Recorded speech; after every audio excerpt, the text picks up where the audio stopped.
Marshall Rosenberg, the founder of nonviolent communication, had a memorable way of looking at humor. Once he was asked, "What about humor?" And he said, "You can use humor as long as you are willing to tidy up the mess afterwards." That sums up the power and the potential pain in using humor in conflict.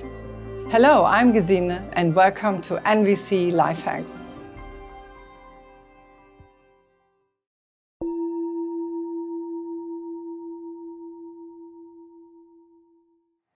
A sense of humor may vary from person to person. It doesn't mean either is more or less funny than other.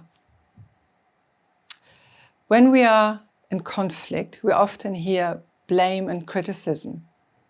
"It's your fault," or judgments. "I'm right, you are wrong," or shoulds. "You shouldn't do that. You should be more careful." These ways of expressing ourselves can make it very hard to really listen and to connect. It's not just direct criticism. Sometimes even humor, especially irony or sarcasm or jokes at somewhat expense, can create distance and defensiveness, making it really tough to truly understand each other. So, how do you experience humor in conflict? How does it come that sometimes we experience humor as connecting and sometimes as disconnecting? What can you do differently to support connection when you notice humor brings up defensiveness and the loss of connection? So let's take a deeper look. What is humor? Humor makes us laugh. It's light, it's fun, but it can be also dry, dark, ironic, sarcastic. Those last two, irony and sarcasm, are what we will focus on today because they are often the ones that cause the most pain and conflict. So what is irony? What is sarcasm? Irony is when what's said is the opposite of reality. For example, saying "fantastic," and what it really means is "I don't like it" or "it's horrible." The effect of irony can range from humorous to tragic. It's creating a moment of surprise, and it can also create a moment of a deep understanding of the situation. Sarcasm is biting irony used to criticize. For example, saying, "Oh, breaking the speed limit today," when you think, "Oh, this person is really driving slow." Sarcasm can be used to express unpleasant feelings when it's not safe to say it directly.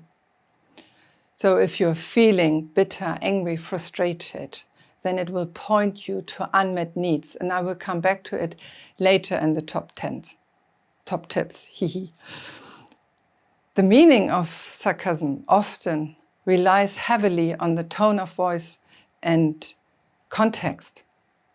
The literal words might be positive, but the way they are delivered conveys a negative or opposite meaning. So this makes it a little bit tricky. Now I would like to demonstrate an example for sarcasm in a role play. And the situation is someone spills coffee all over an important document, like a report. And the sarcastic expression could be, "Oh, brilliant! This is exactly what the report needed." So why is this sarcastic? So it's not about connection. It's about, I want to tell you that I'm pretty pissed off or I'm angry. And the word brilliant is something positive, but the tone of voice makes it clear I'm angry. So the meaning is the opposite what I'm saying. So here are my top tips for irony and sarcasm. First, before joking, check your intention. Is it to connect or to punish and hurt? Second, if your humor doesn't go down well with the other person, get ready to tidy up the mess, as Marshall Rosenberg said. That means empathizing with the other person's pain or express your regret. And here, an extra tip, go to Lifehack 38, limitation of saying sorry. Number 3, is someone else being sarcastic? Try to connect with the underlying needs and check it out. Do you feel frustrated because you would like understanding and respect? And number 4, if you notice that you got triggered by someone's irony or sarcasm, say it directly how you feel and what you are longing for, rather than bringing in another humor, because it's more likely it will become a battle of will.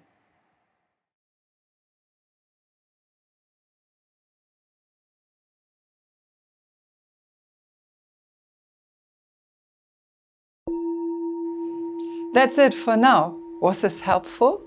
If you would like to know more, follow us on YouTube, Instagram, Facebook, sign up for our mailer list, and come to one of our NVC events.